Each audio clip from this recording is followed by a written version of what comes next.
Today I will discuss about the basic trigonometry. So, the first point is trigonometric ratios. Trigonometric ratios are related with the sides of a right angle triangle. So, let us take ABC be a right angle triangle. In this triangle, the one side is called base, perpendicular and hypotenuse. But main point is, whenever you discuss about the trigonometric ratios, the main point is you have to select on the sides. So, which one side is called base, perpendicular and hypotenuse? The opposite side, front side of the angle 90 degree, this is always hypotenuse, this is H. Then other two sides will be, one will be base and another will be perpendicular. And that one is calculated, like base is determined that line which connect the angle theta and 90 degree. Suppose if you take this angle is theta, then BC is called the base because BC join theta and 90 degree. Then automatically AB will be the perpendicular. Alternately, if you take A angle as theta, then AB will be the base because AB join theta and 90 degree. In that case, BC will be the perpendicular. So here I am considering C angle is theta. That's why this is baseline and this is perpendicular line. Now it is sin theta, the ratio that is sin theta equal to perpendicular by hypotenuse P by H. Cos theta equal to base by hypotenuse B by H. Tan theta equal to perpendicular by base P by B. Alternately, the opposite ratio of sine opposite, this is called cosec theta, and cosec theta equal to H by P, or otherwise it is 1 by sin theta. Like cos theta is opposite is sec theta equal to H divided by B, or it is 1 by cos theta. And like that, tan theta opposite, this is called cot theta equal to B by P, or it is 1 by tan theta. So these are the trigonometric ratios. That is the first point. Now the second point is the sign of trigonometric ratios. So sign of trigonometric ratios, how can you calculate the sign of trigonometric ratios? Suppose this is x-axis and y-axis, x, o, x dash, and this is y, o, y dash. The angles are measured from the positive direction of x-axis. There are two directions. If the line rotates in anti-clockwise direction, then the angle is called positive angle, and clockwise direction, the angle is called negative angle. Suppose a line rotates like this, anti-clockwise direction, this way, and this angle is theta now. If you draw one perpendicular upon x-axis, suppose P is the point O and M is perpendicular here.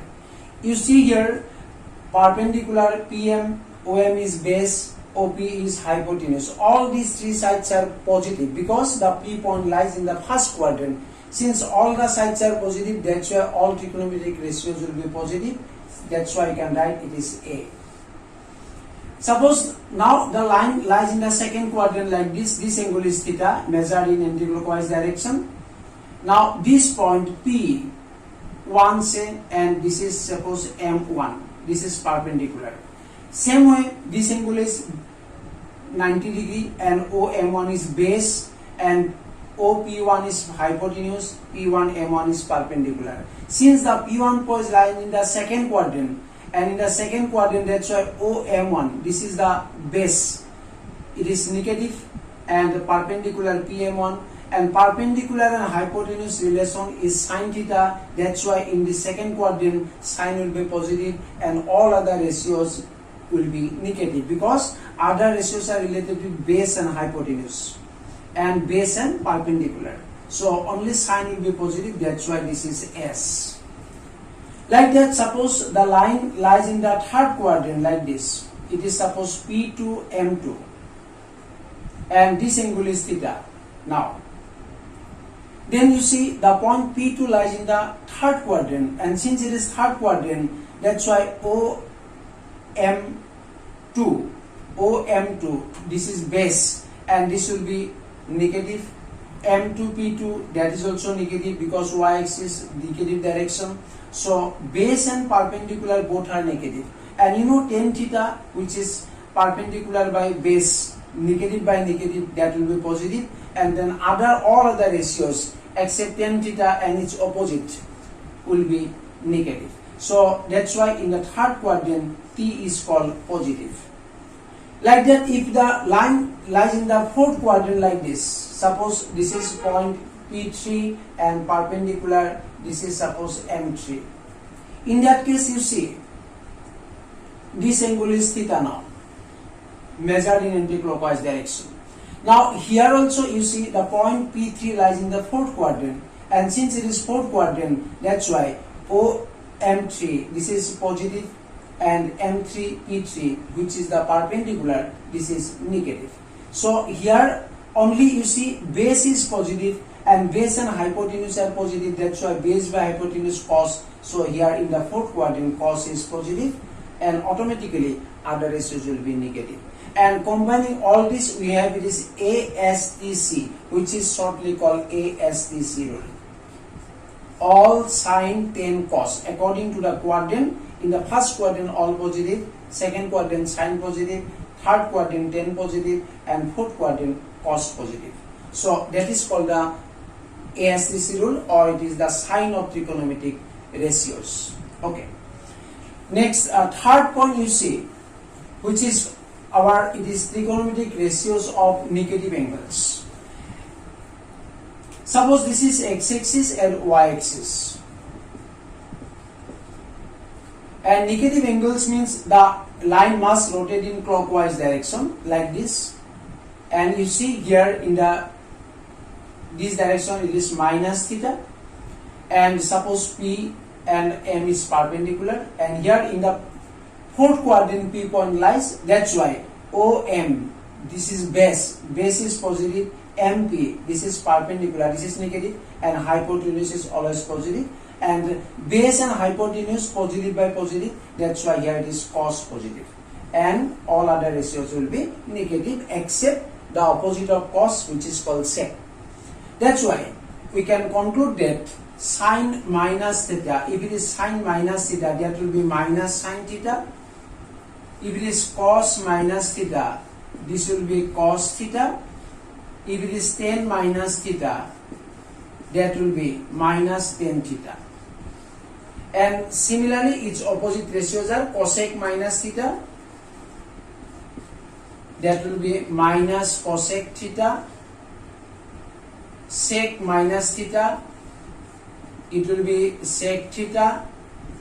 Cot minus theta, that will be minus cot theta.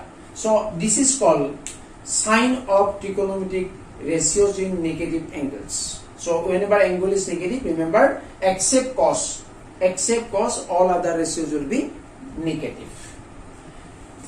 Next, let us see the fourth point, another important point, which is called the maximum and minimum values of trigonometric ratios.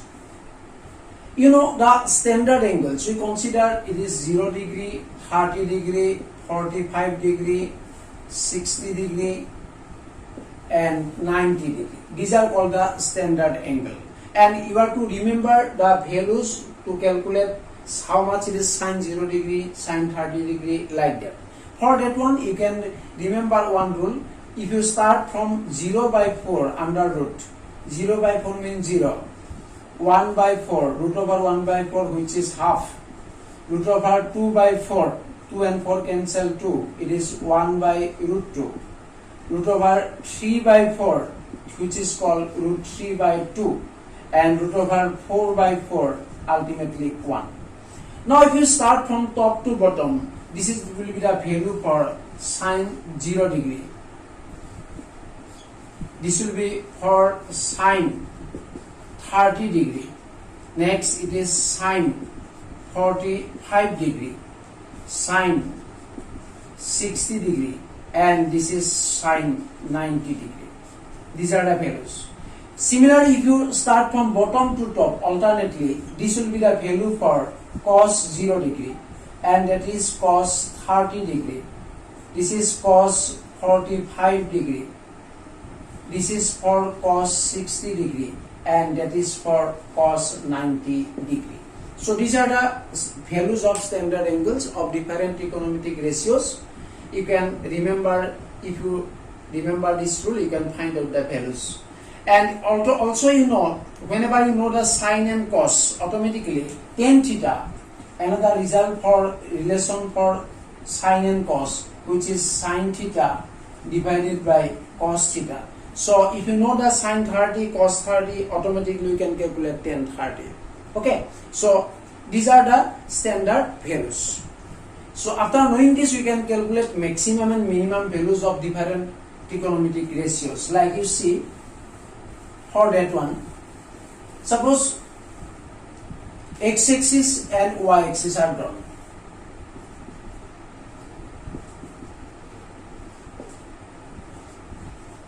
If a line lies exactly on x-axis like this, exactly on x-axis lies this. Suppose P is the point, OP is the line which lies exactly on x-axis.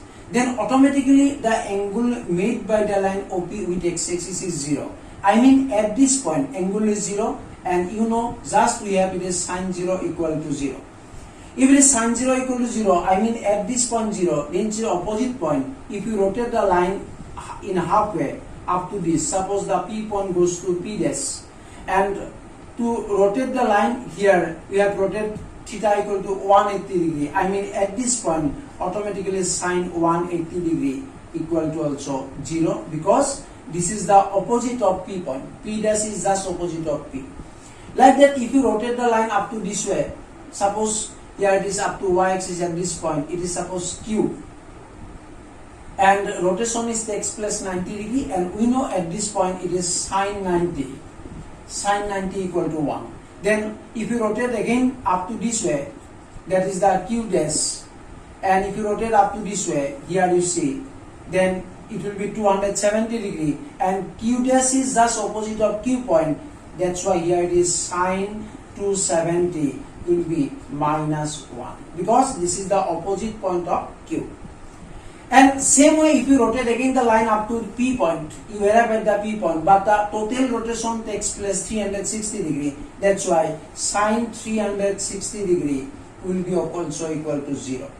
And in that way, if you rotate and rotates the line like this, you see in the number line, if you draw a number line, here it is 0, here it is 1, here it is minus 1. Then starting from 0, we arrive at the point 1. Starting from 0, we have the value 1. Next again 1 to again 0, return to 0. Then again minus 1, and after that again 0. And again if you rotate the line, we have the maximum and minimum values like this. That means all the values of sine theta lies between minus 1 and plus 1. That's why sine theta have the maximum value plus 1 and minimum value minus 1. Similarly, we can calculate for cos theta also, same process, because at this point if you take cos 0, this will be cos 0 equal to 1. At that point automatically it is the cos 180, that will be minus 1. Again you know cos 90 degree, cos 90, here it is 0. Then here cos 270, it will be minus 0. Minus 0 means ultimately 0. And then again 360, it will be 1. That's why in case of cos also, the value starting from 1, you see, from 1, next it comes to 0, 1 to 0, then it is minus 1, again 0, again 1, and like that. So that's why cos theta also lies between plus 1 and minus 1. Therefore cos theta has the maximum value plus 1, minimum value minus 1. Thus we have arrived two conclusions. Another one conclusion is for sin theta, minus 1 less than equal to sin theta less than equal to plus 1. And cos theta also same, minus 1 less than equal to cos theta less than equal to plus 1. Let us see now about the tan theta. What about tan theta? You know, tan 0 equal to 0, because sin 0 equal to 0, cos 0 equal to 1. So 0 by 1 ultimately 0. That's why at this point it is tan 0 equal to 0. If it is tan 0 equal to 0, at that point tan 180, this will be also equal to 0. Again, you know tan 90. Tan 90 means sin 90 by cos 90. Sin 90 degree 1, but cos 90 degree 0. So 1 by 0. That's why at this point tan 90, it is plus infinity. 1 by 0, positive infinity. Then automatically here in the negative direction of y-axis, this is tan 270 degree. It will be minus infinity.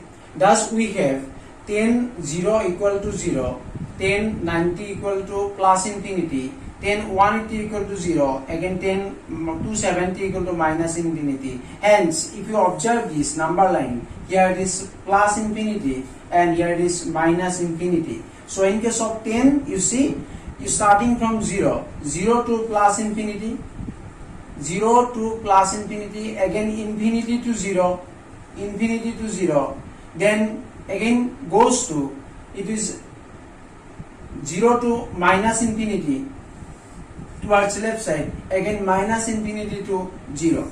Hence, in case of tan theta, the maximum value goes to plus infinity and minimum value goes to minus infinity. So ultimately, tan theta lies between plus infinity and minus infinity.